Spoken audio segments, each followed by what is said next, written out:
Chapter number 7 गुप्त एवं हर्षवर्धन का काल। पहला क्वेश्चन है कि विश्वविद्यालय जो गुप्त युग में मशहूर हुआ करते थे उस विश्वविद्यालय का नाम था option number C Nalanda university. Option B सही है, जिसकी स्थापना कुमार गुप्त के द्वारा करवाया गया था। नेक्स्ट नंबर क्वेश्चन है कि बाण भट्ट किस सम्राट के दरबारी कवि हुआ करते थे। तो बाण भट्ट किसके दरबार में, तो हर्षवर्धन के दरबार में रहा करते थे। नेक्स्ट नंबर क्वेश्चन है कि भारत का नेपोलियन किसे कहा जाता है। तो भारत का Napoleon option number B Samudragupta को कहा जाता है। नेक्स्ट नंबर क्वेश्चन है कि नालंदा यूनिवर्सिटी का अध्ययन का महान केंद्र था, विशेषता क्या थी। तो इसका विशेषता था बौद्ध धर्म का। ऑप्शन ए सही है। नेक्स्ट क्वेश्चन कि पहला ज्ञानगुप्त शासक कौन था। तो ज्ञानगुप्त शासक यानी कि गुप्त वंश का प्रथम शासक कौन था। तो श्रीगुप्त। ऑप्शन ए सही है। नेक्स्ट नंबर क्वेश्चन करा 6 नंबर है किसकी उपलब्धि में इलाहाबाद का वर्णन मिलता है। तो इलाहाबाद जो किसने लिखवाया था, इसको लिखवाया था समुद्रगुप्त के द्वारा। ऑप्शन बी सही होगा, यहाँ पे मिटरा हुआ है। नेक्स्ट नंबर 7 नंबर क्वेश्चन किस गुप्त शासक के कार्यकाल में चीनी यात्री फाहियान भारत आया था। तो फाहियान किसके दरबार में आया था, तो आया था चंद्रगुप्त द्वितीय के शासनकाल में। सही होगा सी नंबर। नेक्स्ट क्वेश्चन कह रहा है कि इनमें से कौन सा कथन गुप्त वंश के बारे में यानी कि गलत है। तो गलत कौन सा है, तो गलत है ऑप्शन नंबर बी गलत है, विशेषताओं शासक वंशागत ही होता था और उत्तराधिकार हमेशा बड़ा पुत्र होता था, ये गलत बात है। नेक्स्ट नंबर क्वेश्चन कह रहा है कि कवि कालिदास किसके दरबार में रहते थे। तो कालिदास किसके दरबार में, ये चंद्रगुप्त द्वितीय यानी कि चंद्रगुप्त विक्रमादित्य के दरबार में रहा करते थे। ऑप्शन नंबर सी सही है।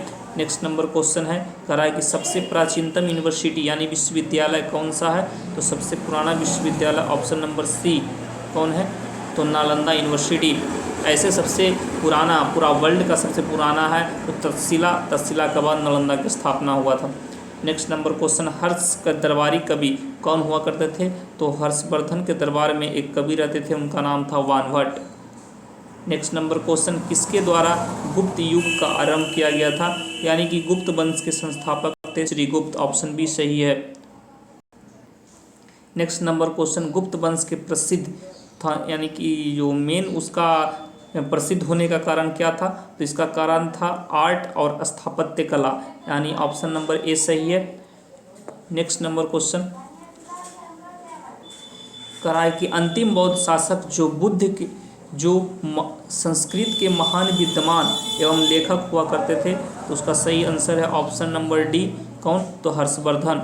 नेक्स्ट नंबर क्वेश्चन कह रहा है कि गुप्त शासक की सरकारी यानी दरबारी भाषा क्या हुआ करती थी। तो इसका जो दरबारी लैंग्वेज था वो क्या था, संस्कृत था। 16 नंबर क्वेश्चन अपनी प्रसार की नीतियों के कारण भारत का नेपोलियन किसे कहा जाता है। तो भारत का नेपोलियन समुद्रगुप्त को कहा जाता है। Option number D. कह रहा है कि गुप्त राजा जिसने विक्रमादित्य की पदवी यानी कि उपाधि लिया था उसका तो कौन था। तो ऑप्शन सी नाम था कौन था, तो ऑप्शन नंबर सी है चंद्रगुप्त द्वितीय। नेक्स्ट नंबर क्वेश्चन कह रहा है कि गुप्त शासक के काल में निम्नलिखित में से कौन सा ऐसा विद्वान था जो महान खगोल वैज्ञानिक एवं गणितज्ञ था। तो ऑप्शन नंबर सी आर्यभट्ट सही आंसर है। नेक्स्ट नंबर क्वेश्चन कह रहा है कि निम्नलिखित में से किस वंश के राजा थे जिसने हुनों को भारत से बचाया था यानी कि आक्रमण से रोका था। तो सही आंसर है ऑप्शन नंबर सी कौन था, तो स्कंदगुप्त। नेक्स्ट नंबर क्वेश्चन है कह रहा है कि गुप्त संवत निम्नलिखित में से किसके द्वारा स्थापत्य किया गया था। तो स्थापत्य किया गया था तो चंद्रगुप्त के द्वारा। 20 का सही आंसर क्या होगा, चंद्रगुप्त प्रथम। नेक्स्ट नंबर क्वेश्चन कह रहा है 21 नंबर कि गुप्त काल में किस धातु के सर्वाधिक सिक्के जारी किए थे। तो गुप्त काल में सबसे ज़्यादा सिक्का सोना के ही ढाला गया था। ऑप्शन नंबर ए सही है। 22 नंबर क्वेश्चन 12 मिहिर जो का संबंध किससे था। तो 12 मिहिर क्या थे, तो खगोल विद्य थे। ऑप्शन नंबर डी सही है। नेक्स्ट नंबर क्वेश्चन निम्नलिखित में से किसके सिक्के में संगीत के प्रति प्रेम को दर्शाया गया था।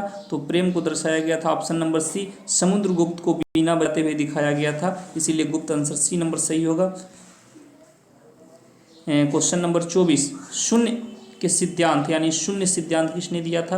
तो ऑप्शन नंबर सी आर्यभट्ट के द्वारा दिया गया था। लिच्छवी के दौहित्र किसे कहते हैं? तो लिच्छवी के दौहित्र के नाम से समुद्रगुप्त को जाना जाता है। ऑप्शन नंबर डी सही है। नेक्स्ट क्वेश्चन कर रहा है कि जो गुप्त काल के दौरान निम्नलिखित में से कौन सा सिक्का चांदी के जारी किया था? चांदी के सिक्का को क्या कहते थे? रुपयका के नाम से, रुपयका के नाम से जानते थे चांदी के सिक्का को। इस प्रकार से चैप्टर 7 गुप्त एवं हर्षवर्धन का काल भी क्या होता है? समाप्त होता है।